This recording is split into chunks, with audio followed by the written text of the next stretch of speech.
Hi, today I'm going to talk about the body. I have a lot of respect for the body. It's my partner in this world. It's how I get around. It's how I live in this three-dimensional plane. And I invite you to really respect your body as well. It is giving us information all the time. The interesting thing is that it's giving us information that we often ignore. Mostly through not feeling, not paying attention, ignoring. Men are the worst. They really ignore any kind of symptoms or disorder in their body. I guess it's the John Wayne syndrome of being the strong guy. I remember my father, he was like oblivious to his body. He would go down and work in his workroom, and one time he cut the top of his thumb off, and he comes upstairs. He's white as a sheet, but he is totally disconnected, and he says to my mother, "Oh, I think I nicked my thumb." And she takes him to the hospital and everything, and he is clueless. He used to, or he was, he's not alive anymore. He used to sit in his, one of those comfy lazy boy type chairs. It wasn't a lazy boy, but one of those chairs that slides back and puts its feet rest underneath your feet. And he would lie there stiff as a board.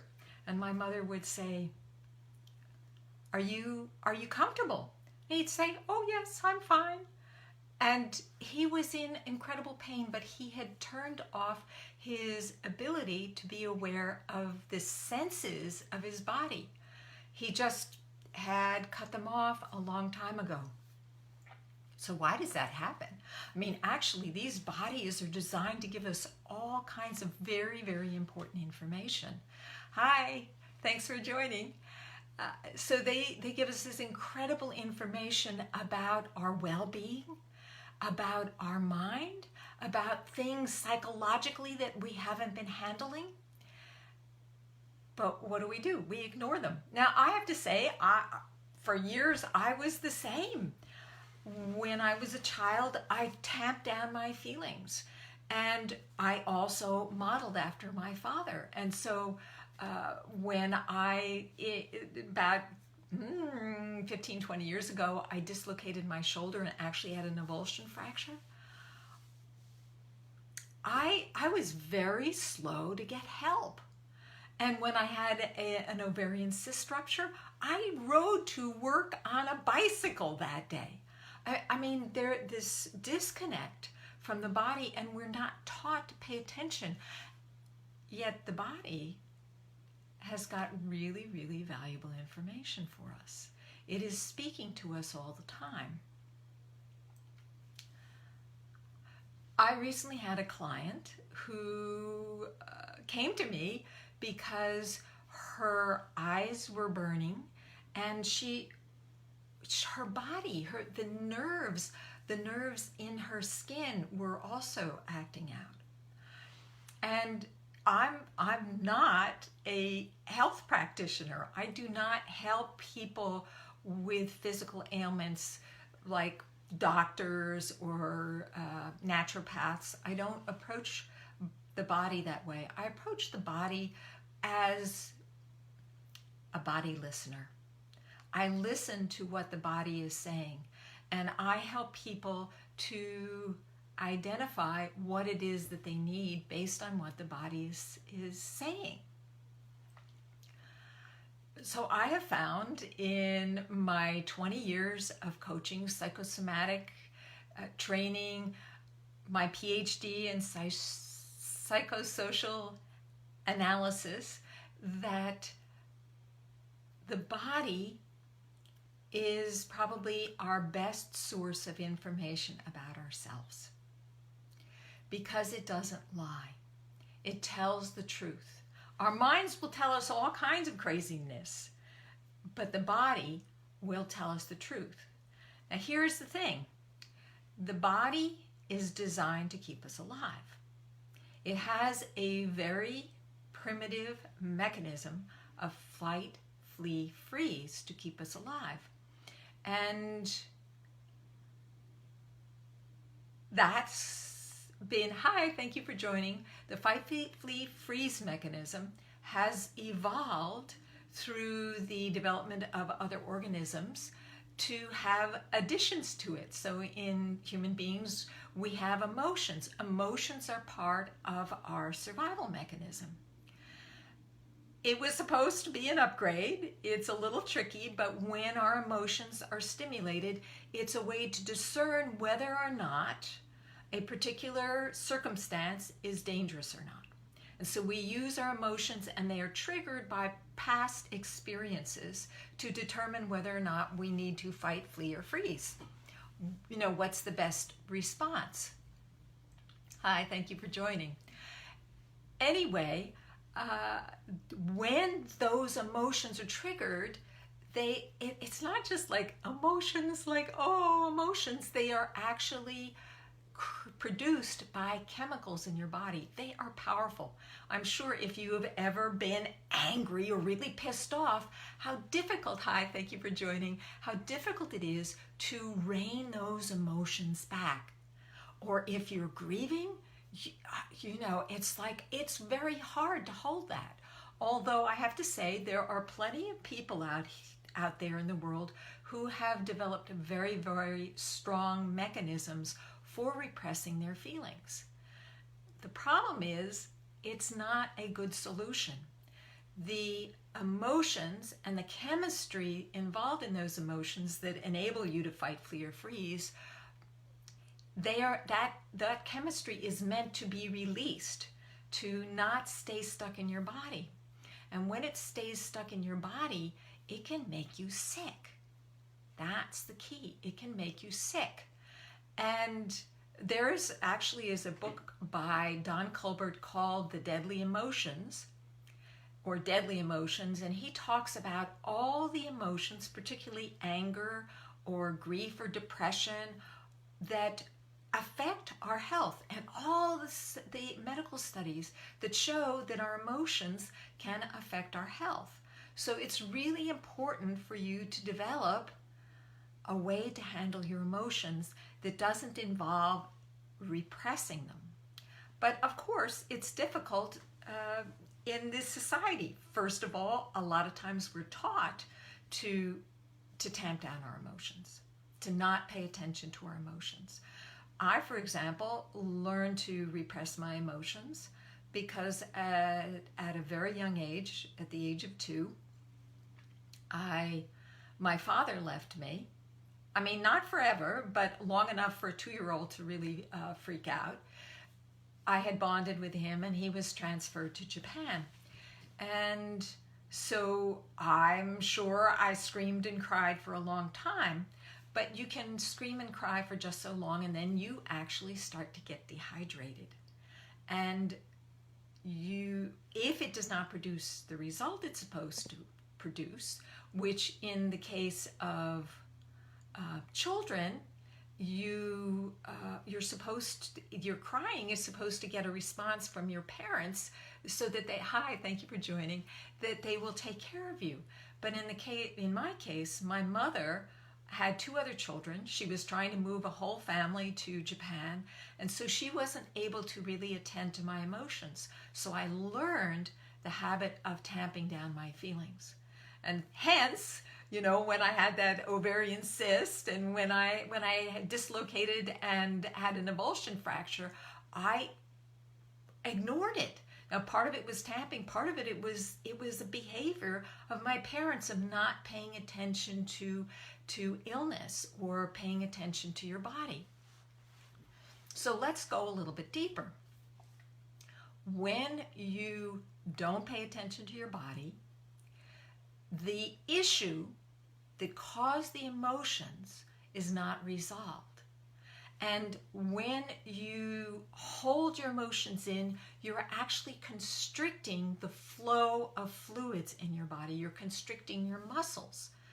Most of us aren't even aware of how much we are tense, how much tension is in our bodies, how much sitting all day long can cause tension in your body so that you actually are causing damage to to your bodies. You're not paying attention.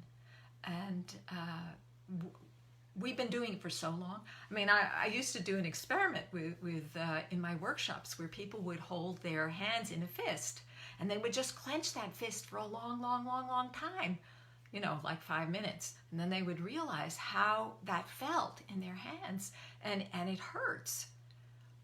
We, as a human species, have been holding our bodies in really weird ways for so long we don't even notice it. And it has huge impact on our posture and on our health. When you have health issues, your body is trying to tell you something. You haven't paid attention to your emotions. Hi, thank you for joining. You haven't paid attention to your emotions, so now your body is speaking to you through illness, through dis-ease. And there's a whole system of interpreting what's going on in your body. For example, anything having to do with your skeleton or the hard tissue has to do with spirit, with the foundation, with the inner self. And anything having to do with soft tissue, which is like muscles and ligaments and tendons, that has to do with the mind. And then anything having to do with the fluids has to do with emotions. So the body is, in some ways, very much like dreaming. It's very symbolic.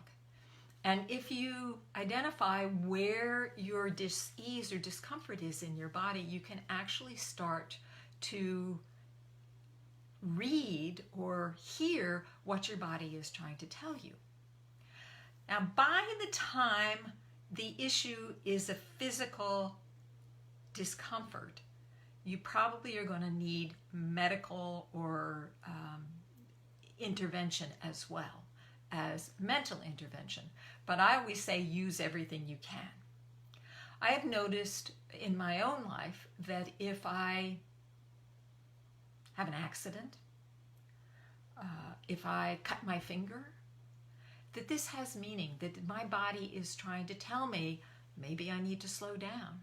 Maybe I'm not paying attention to something. Which finger is it? Each finger has its own separate meaning. So what I'm trying to tell you is start paying attention to your body. Really treat it nicely. Learn to be aware. And if you are having discomfort, yeah, go see a medical professional.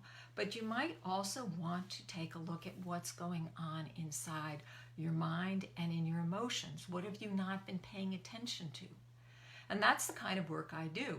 So if you want to know a little bit more about this, there's a link in the comments section in which you can schedule a 15-minute conversation with me.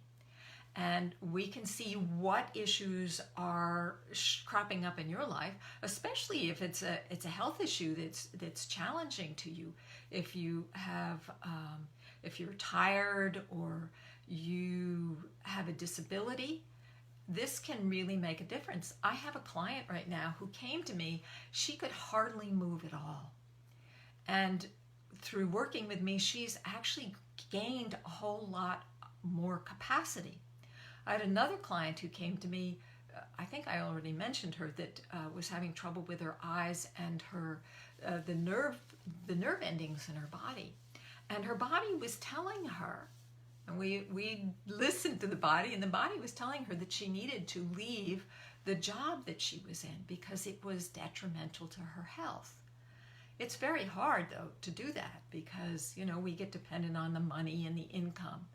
And yet, as I mentioned to her, if your health goes, whatever amount of money you're making at that job is going to vanish like that, because in this country, the cost of fixing your health is huge. So where was I? So how do we deal with these health issues? How do we deal with our emotions? We learn how to deal with our body and our emotions by our parents. I already mentioned this, that when I was growing up, not only had I learned through experience to tamp my emotions down, but my father did it, and so he modeled. So parents both model and they teach us through interaction. So how they react to us, how they treat us, can affect how we hold ourselves. If we hold our emotions in because it's not safe, then that becomes a habit. But periodically it will burst out, or it will become a health issue. I had a dear friend who had been molested as a child, and she developed cancer of sexual organs. And it's not unusual for that to happen if we never address the underlying emotional issues. And that's the work I do. I help people to address the underlying emotional issues so that they can handle their health, so they can have better health. Let's see, who else do I have? So if you have a health issue, I suggest that you dig deeper. Yes, do whatever you need to make yourself more comfortable. But the problem with a lot of our medical approach to health, except for the ones that are more integrative, the standard Western approach is the quick, fast, pill suppress the symptoms approach. And when you do that, it doesn't really handle the problem, and it will pop up in other ways. So if you have a headache and you don't address why it is that you have a headache, it may show up in another way. So you take an aspirin, and either will keep on cropping up, and then you have to take more and more and more aspirin or ibuprofen or Tylenol or whatever, when you really should be dealing with what is causing that. Now, sometimes it can be what you're eating. But then what you're eating is often an emotional response too. Very often we eat because we're trying to tamp down our feelings. Remember what I said about that rudimentary survival mechanism of fight, flee, freeze. So fight is an action emotion. Now all these emotions, they're not bad. Emotions are good. They're just supposed to be there to help you to do something. And if you don't do something, if you just ignore your emotions, that's when it gets to be a problem. But for example, anger is a very helpful emotion when you're being attacked or somebody's giving you a hard time. When I was young and I was living on the East Coast and was living in New York City, anger was a very, very effective response to protecting myself. If somebody tried to impose themselves, if I got angry, they would pull back because they would be surprised. Although later on I learned another mechanism, which was how to become invisible. I found that to be safer than confronting a person, because when you get angry, you don't know how the other person's going to react. So then there's the flee response, which is move to the opposite side of the street when somebody's acting crazy. Don't stay there and put yourself in harm's way. And then there is the freeze mechanism. Now, freezing is about hiding. It's about becoming invisible. And that was what I learned, was how to, later on when I was living in New York, was how to pull my energy in so that I literally people wouldn't notice me. People would not notice me, and so I was safer when I was out on the streets at night. However, freezing can sometimes be a problem. I remember one time I was at a retreat, and I was trying to make a phone call, and every time I tried to make a phone call, there was another phone, and I would disconnect somebody, and I had no idea that I was doing it. I just would hear somebody on the phone, and I would think that they were finished, and then I would get on the phone and I would disconnect them. I had no idea I was doing that. So I came down to the main area, and the person who was trying to make the call just blew up at me, and I froze. I was just standing there taking all of his anger, And somebody who was there was helpful enough to pull me out of the way, because I literally froze. I didn't know that I could leave. So that's a really good thing to learn, is that freezing is only good if it makes you invisible. If it prevents you from moving, then you need to be developing other survival mechanisms, because that's not gonna work very well for you. Okay, so I've covered a lot of territory. First of all, health is often associated with unresolved emotional issues. Now, the fight, flee, freeze mechanism is really there for surviving really actual, real physical assaults. But in the human culture, we have so many more things that threaten us. And I had mentioned in childhood, we learn these patterns. In childhood, we are so vulnerable and we're so dependent. So we develop these behavior patterns to protect ourselves, to make sure that we get the attention and love that we need. Unlike the sea turtle, human beings need a lot of nurturing and love in order to thrive. We are herd animals. And so when we don't get that kind of attention, we learn behaviors that help us to manipulate that. But we also develop emotional patterns as well. And when we don't get what we need, sometimes this can trigger emotions of anger or grief or blame or guilt, all kinds of different emotional patterns depending on what you've been taught as a child. And if you repress those, which many of us have learned, not only in our family, but in our culture, certainly our culture teaches us to tamp down our feelings. Our culture does, except for buying feelings, that the frustration or stress that causes us to buy, they encourage that. And then there are certain politicians and political groups that encourage anger because that suits their agenda. But in general, we do not like to encourage any kind of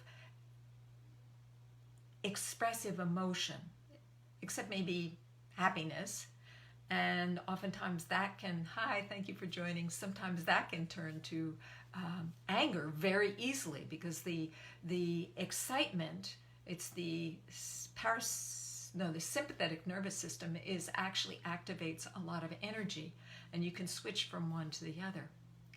So what am I saying? Yes, you want to pay attention to your emotions, and if you have health issues, it's very often that those health issues also have a psychological or emotional component that you can address.